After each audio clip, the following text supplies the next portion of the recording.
I woke up to the soft hum of wedding preparations outside my bedroom window, the faint clinking of glassware, the murmurs of caterers setting up, and the rustling of flowers being arranged filled the air with excitement.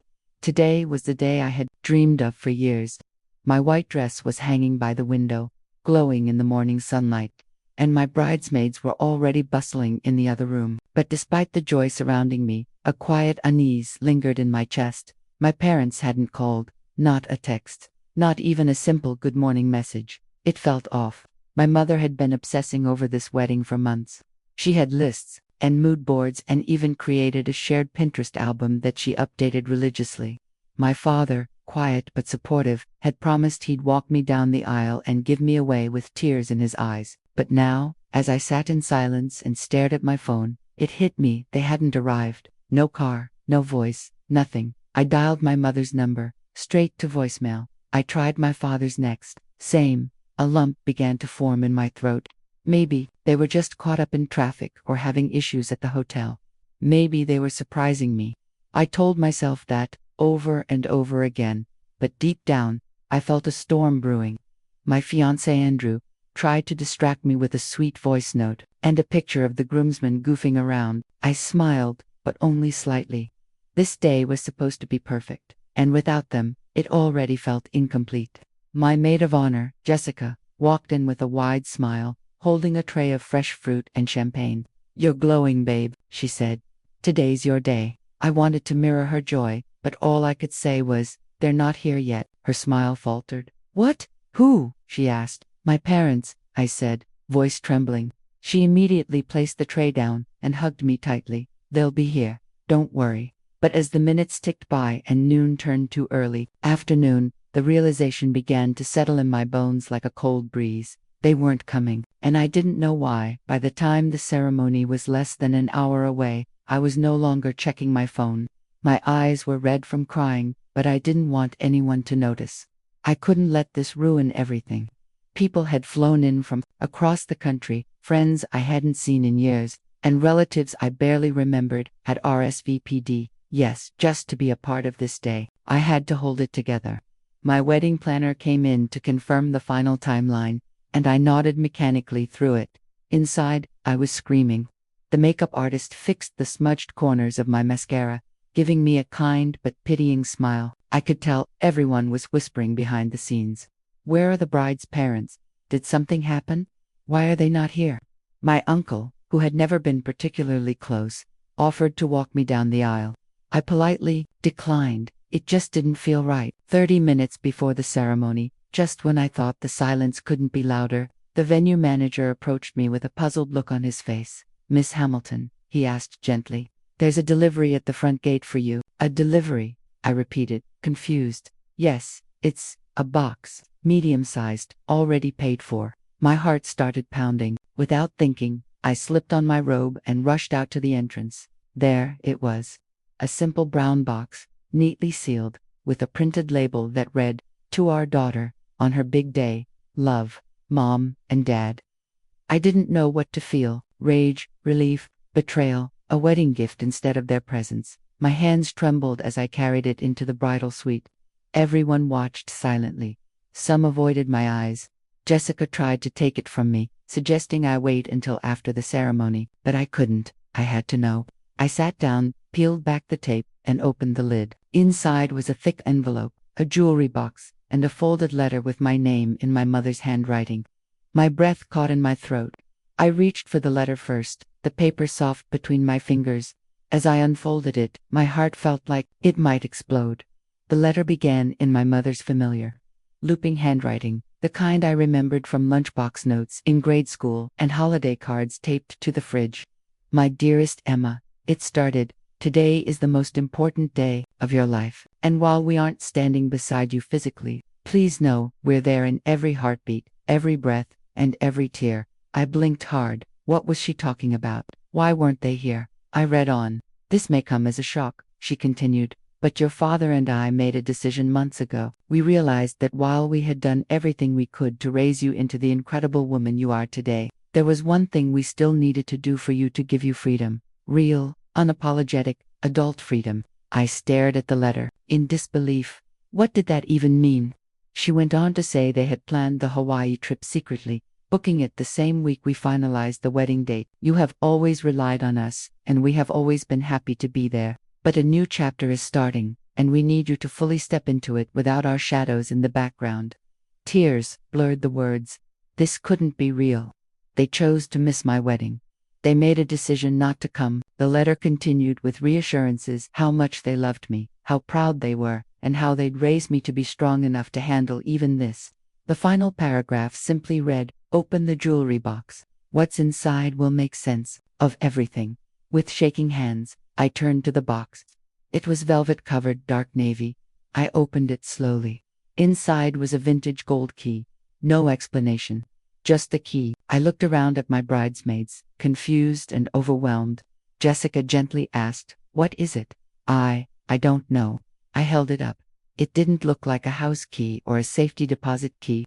It was ornate, old-fashioned, and unlike anything I'd seen. Beneath the velvet padding of the box, I noticed a slip of paper. I pulled it out. It had an address scrawled on it. No city, just a street name and number. I recognized it faintly, but I couldn't place it. That's when the envelope caught my eye again. I hadn't opened the rest of it. Inside was a folded legal document. The heading read, "Deed of Ownership." The words, "Deed of Ownership," didn't register at first. I just stared at them, heart racing, brain sluggish, trying to make sense of what I was holding. Slowly, I unfolded the document. It was official, notarized, signed by both of my parents, with my name printed in bold letters. I read and reread it, and finally the full weight hit me. The address on the slip of paper matched the location of a historic cottage my mother had once described as her dream home near Crescent Bay, a secluded, peaceful area we had visited briefly when I was a teenager. They'd always said they couldn't afford it back then. Now I was reading that they'd bought it years ago and had quietly renovated it, furnishing it with everything I loved: books, a painting nook, even the piano I left behind when I moved for college. And now, it was mine. The key was to that house. I couldn't breathe. Everyone in the room was silent, watching me. I tried to explain, but my voice cracked under the pressure of too many emotions. "They gave me a house," I whispered. Jessica gasped. "Wait, what?" I showed her the deed. Her eyes widened. "Is this real?" I nodded. The letter, the key, the legal paperwork, it was all real. But my heart was a storm of contradictions. How could they do this? Miss the most important day of my life and call it a gift? And yet, at the same time, I felt something unexpected. A sliver of awe. A sliver of understanding. My parents had always been different. Not cold, just quiet in their love. Practical, philosophical. They believed in big gestures, not loud speeches. Still, their absence felt like a void. I clutched the key tightly, as if it would unlock more than just a door. Then I remembered the letter had a backside. I turned it over. "We didn't do this to abandon you," it read. "We did this because you were always so afraid to fall without us. Now, we want you to fly. And to remind you, we believe in you more than anyone else ever could. Let this house be your space, your retreat, your safety net. Use it when the world feels too heavy. It's our hug, in wood and stone." I was crying again, but this time, it wasn't grief. It was something else, something harder to define. I wiped my eyes and looked at myself in the mirror. I didn't see a bride who'd been left behind. I saw a woman who had just inherited the final lesson. Her parents ever meant to teach her how to stand on her own. The ceremony was moments away. My hair was slightly out of place from all the movement, and my face was blotchy from crying, but I didn't care anymore. I placed the letter, the key, and the deed back into the box and shut it slowly. The noise around me had returned: people laughing outside, the sound of a harp being tuned, footsteps echoing down the corridor. But inside, I felt strangely calm. There was a serenity in knowing that even though my parents weren't walking me down the aisle, they had handed me something far heavier, far more meaningful than a few sentimental words before the wedding marched. Jessica returned with a fresh tissue and redid a few curls that had fallen loose. "Are you okay?" she asked softly. I nodded. "Yeah," I said, my voice steadier than I expected. "Let's do this."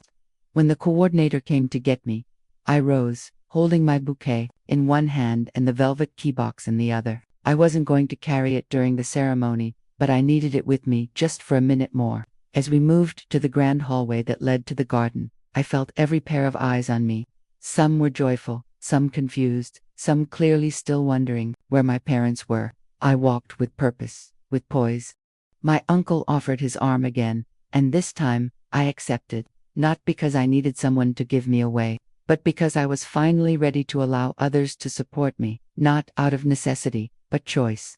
The music began, and the doors opened. Andrew stood at the altar, eyes filled with emotion. His family was seated neatly on one side, their faces glowing with pride. I took each step slowly, the sun filtering through the leaves above us, casting golden patterns on the white runner. I thought about the cottage by the bay. I pictured the warm wood floors, the soft couch my mother said she found at an antique fair, the bookshelves already filled with my favorite stories. They had planned this, all of it. While I had been buried in table linens and centerpieces and bridesmaid dresses, they had been creating something that would outlive this single day. They had written a love letter to my future. As I reached Andrew, he took my hand and whispered, "You look breathtaking." I smiled. "Thanks," I said. "I feel new." The ceremony began, but my mind wandered just for a moment to Crescent Bay, to the old key in my dressing room, and to the people who weren't here in person, but had somehow managed to be more present than anyone else. As the vows were exchanged and the sun began its slow descent behind the line of trees, casting everything in a warm, honey-colored glow, I felt like time was folding in on itself. The words I spoke didn't feel rehearsed or nerve-wracking. Anymore they poured from my heart. Andrew's gaze never left mine, his hand gripping mine like an anchor, steady and sure. We promised to stand by each other, to face uncertainty and joy with equal grace, and to always choose each other, even on the hardest days.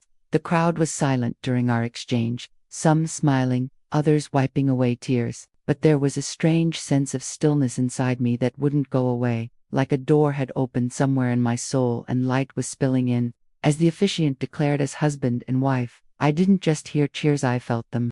I felt them from the people seated, from Andrew's mother squeezing her husband's hand, and strangely enough, I felt them from my parents, even though they were oceans away. The kiss sealed our moment, and we turned toward our guests, hands linked, both of us smiling wider than we'd ever smiled before. The reception was a whirlwind of laughter, dancing, champagne flutes clinking together, and heartfelt toasts that made even the rowdiest groomsmen pause and reflect. I floated through it all, present in body, but a part of me still grounded in the memory of that key, that house, that letter. When it was time for speeches, I took the microphone after Andrew and cleared my throat. "Before I say anything about today," I began, "I want to talk about two people who aren't here physically but whose fingerprints are all over this day." There was a pause. Some heads turned. "My parents," I said, steadying my voice. "They're in Hawaii right now. Believe it or not." There were a few polite laughs, but mostly confusion. I held up the velvet box. "They sent this today, and while I was heartbroken this morning, I now understand that their love showed up in a different form, one that I wasn't ready for, but needed more than anything." I explained the house, the letter, the lesson. That sometimes love doesn't arrive the way you expect, but in the way you need most. By the end of the speech, many were crying. Even Andrew looked at me like he was seeing me in a new light. I sat down to applause that felt less like a cheer and more like an embrace. I knew something inside me had shifted.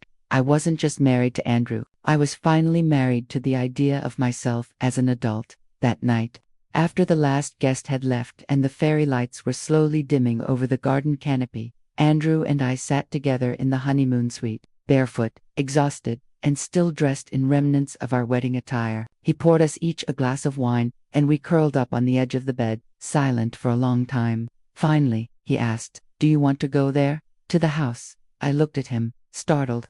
"What, now?" He grinned. "Maybe not this second, but soon. You should see it." I nodded slowly. "Yeah, I think I need to." We didn't talk much after that. The silence was soft, not awkward.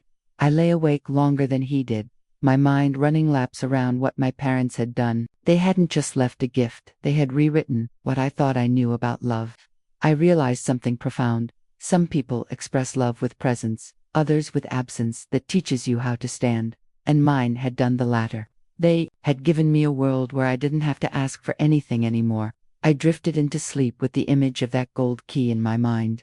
The next morning, the world was quieter. Post-wedding blues, some might call it, but I didn't feel blue. I felt transformed. We packed our bags for the weekend getaway. We had planned nothing fancy, just a nearby cabin in the woods to unplug and unwind. But before we left, I did something unplanned. I pulled out my phone and called my mother. For the first time in 2 days, the call didn't go to voicemail. She picked up on the third ring. "Emma," she answered, her voice small. "Hi, Mom," I said, trying to keep my composure. There was a long pause. "I'm sorry," she whispered. "I know it hurts, but we believed it was the right thing." "I know," I replied. "I think you were right. It did hurt, but I understand now." I could hear the waves in the background, the faint call of seabirds. "Do you like it?" she asked softly. "The house?" "I haven't been yet," I replied. "But I already know I love it." She laughed, and there were tears in her voice. "We filled it with things we thought you'd need: books, blankets, old photographs, a big kettle for tea, and silence. It's a place where you can hear yourself again when the world gets too loud." "Thank you," I whispered, "for everything." She didn't say anything, but I knew she was crying. "I love you, sweetheart," she finally said. "We love you so much."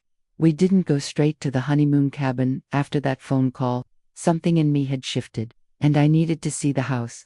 I needed to stand in the doorway they had opened for me. Andrew didn't even hesitate.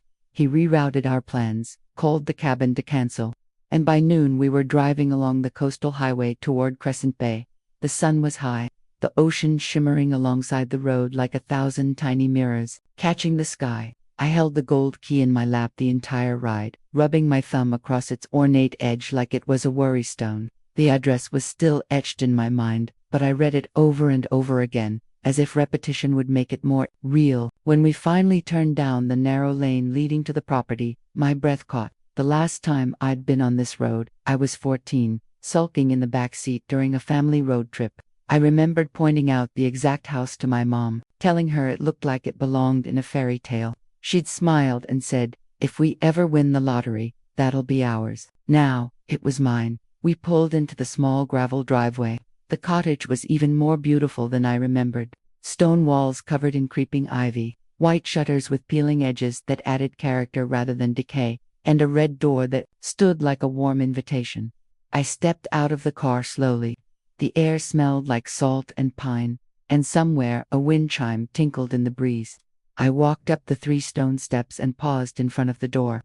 The key shook in my hand as I fitted into the lock. It turned with a soft click. The door creaked open. The inside smelled like cedarwood and sunlight. There were windows everywhere, letting in golden beams that danced across wooden floors. A floral rug stretched out in the living room, and shelves lined the walls, not just with books, but with framed photos, candles, even my childhood snow globe collection that I thought had been lost. My piano, the same one I learned to play on, stood against the far wall, restored and polished, with a bench tucked beneath it and a sheet of music waiting on the stand.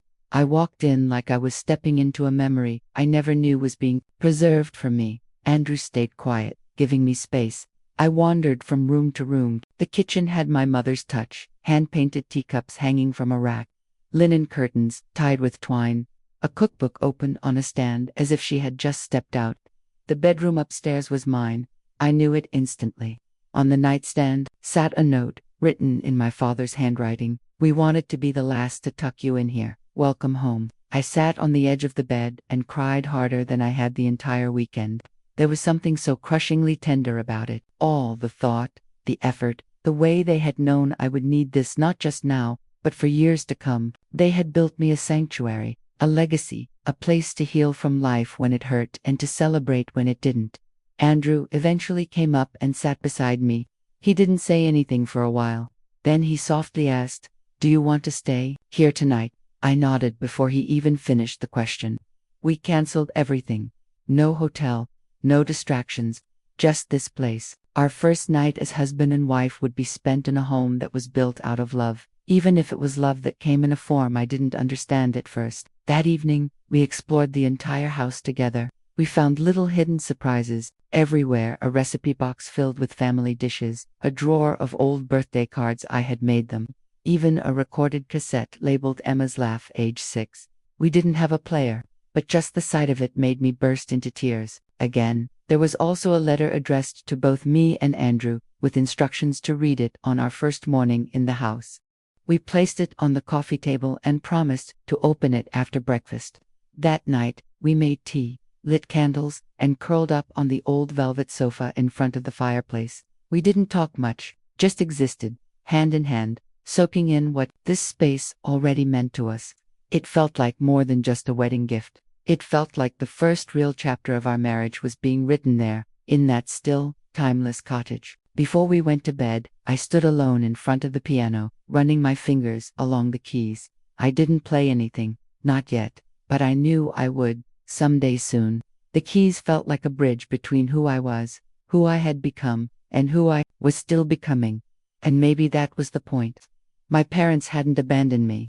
They had graduated me. They had passed the torch not by standing at the altar, but by showing me that love is sometimes quiet, and sometimes far away, and sometimes wrapped in wood, glass, and gold. Morning light poured in through the gauzy curtains, warming the floorboards, and waking us with a golden hush that felt like the world itself was giving us its blessing. I woke up before Andrew, wrapped in one of the patchwork quilts I remembered from my childhood, the one my grandmother had sewn together with scraps from my baby clothes, old dresses, even a piece of my father's wedding tie. I ran my fingers along the stitching and thought of how many quiet sacrifices had been woven into this place. I tiptoed downstairs, barefoot, and made coffee in the tiny kitchen, reading labels on the jars that my mom had handwritten. "Cinnamon, you always use too much," one said, and I smiled despite myself. Every corner of this house held a whisper from the past, but it didn't feel haunted, it felt held. I poured 2 mugs and set them on the coffee table, then picked up the letter marked for Emma and Andrew first morning.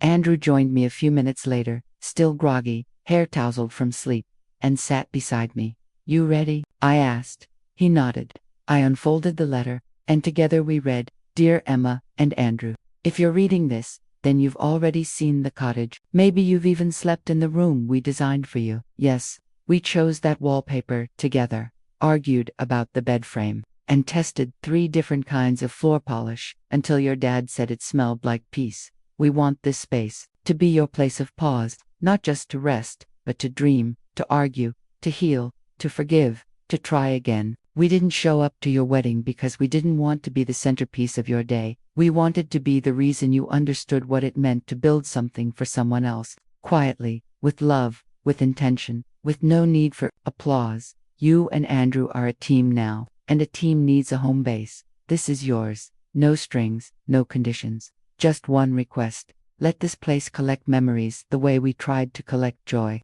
Love is not always loud. Sometimes, it's just the sound of someone thinking of you when they're not in the room. When I finished reading, my hand was trembling slightly.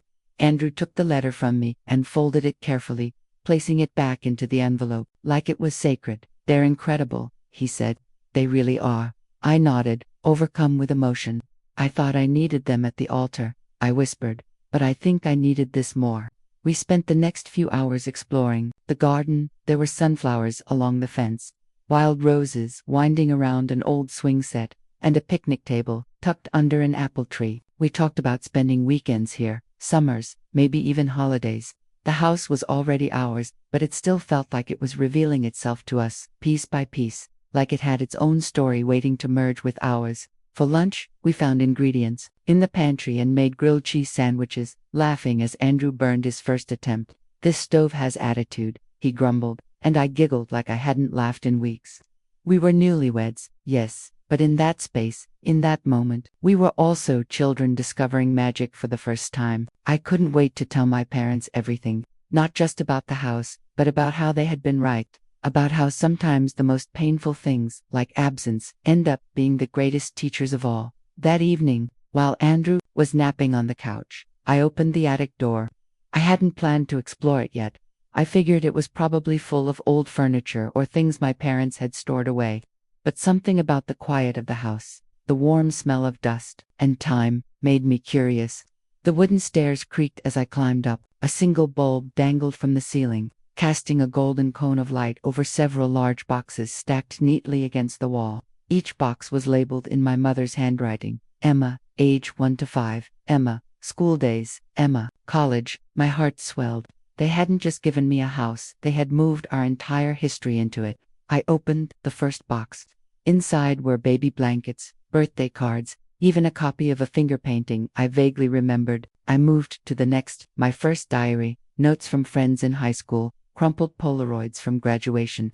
There was even the letter I wrote to Santa in 3rd grade asking for a little brother or a cat. Tears welled in my eyes, but it was the last box labeled for later that truly broke me open. Inside was a leather-bound journal titled, "To Our Daughter, Love from Us." The pages were filled with alternating entries from my mom and dad, documenting thoughts and lessons they never got to say aloud. The first entry, from my dad, read, "Today you turned 9. You asked me what the stars are made of, and I told you, dust and light.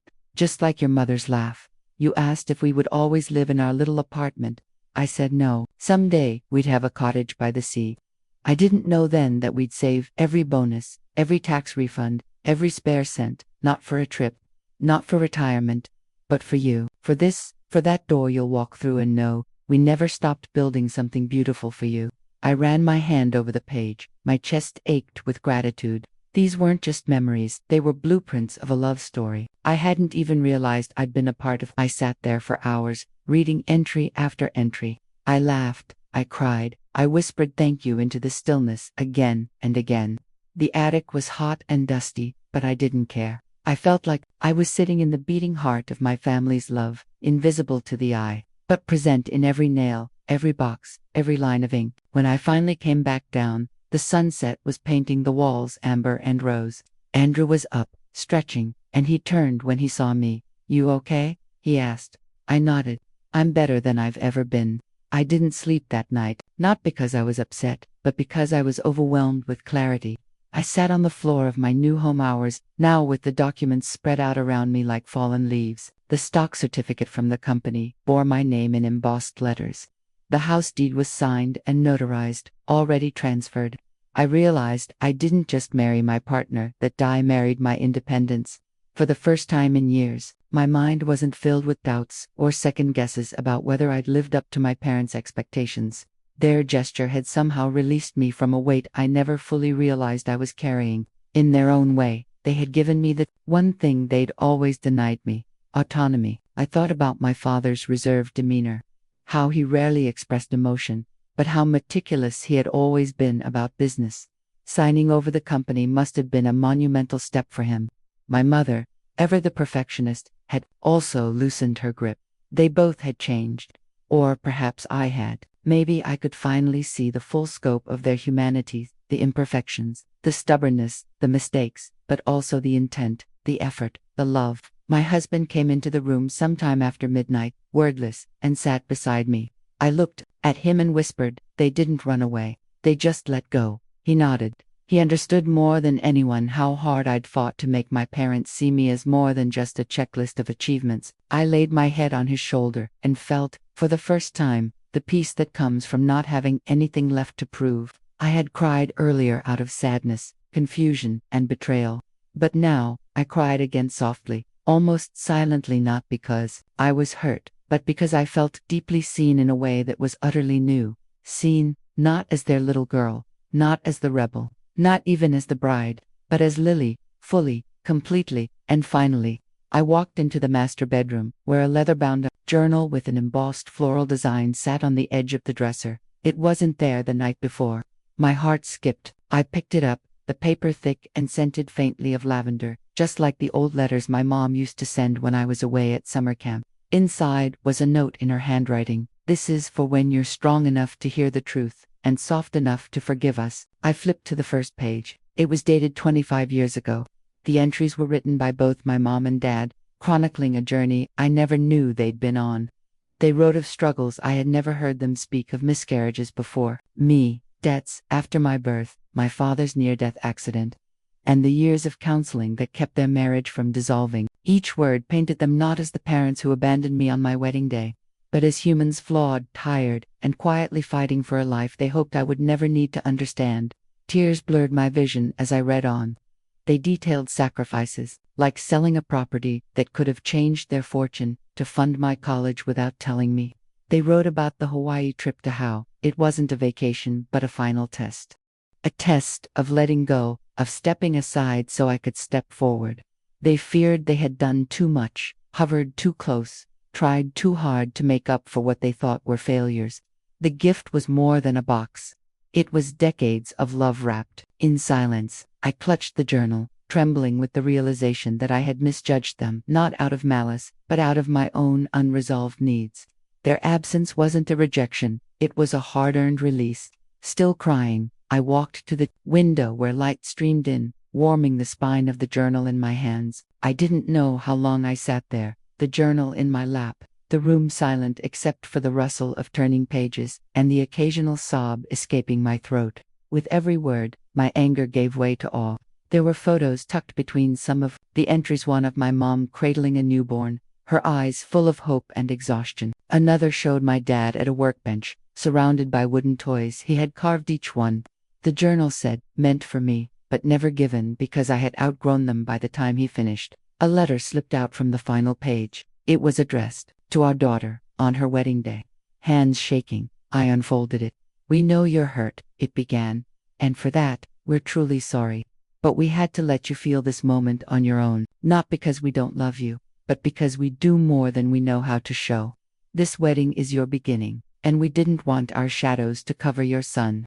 They spoke of pride, of mistakes, of love that had grown heavy with fear, of being misunderstood. They admitted they were afraid that their presence would make it harder for me to separate my life from theirs. And then, a line that broke me. "We flew to Hawaii not to run away, but to give you space to stand tall in your own story." I felt something inside me shift. Not all wounds are healed with apologies. Some are healed when the silence finally speaks. And in that silence, I found not betrayal, but bravery. That night, I sat with my husband by the fireplace. I told him everything. I read him the journal aloud, pausing often to breathe, to cry, to let the words sink in. He held my hand through it all. When I finished, I looked at him and whispered, "I want to call them." He nodded. I dialed, heart racing, not knowing what I would say, only that I needed to say something. My mom answered, her voice cracked with surprise, then tears. "I was hoping you'd call," she said. I couldn't speak for a moment. Then the words came. "Thank you for the gift. I understand now." Silence fell on the line, but it was warm, not empty. We talked for hours, laughing, crying, revisiting memories that had gathered dust. My dad joined in too, his voice steadier than I remembered. They told me they had watched the wedding through a live stream link they didn't tell me about. As I walked down the aisle, cheering as I said I do, they had never really left. They just stood far enough away for me to find my own footing. And I did. With their love tucked in a journal, and their absence blooming into a lesson, I stepped fully into my life, not as a daughter abandoned, but as a woman finally free to begin. Their gift wasn't money, wasn't jewelry, wasn't a trip. It was truth, and it changed everything.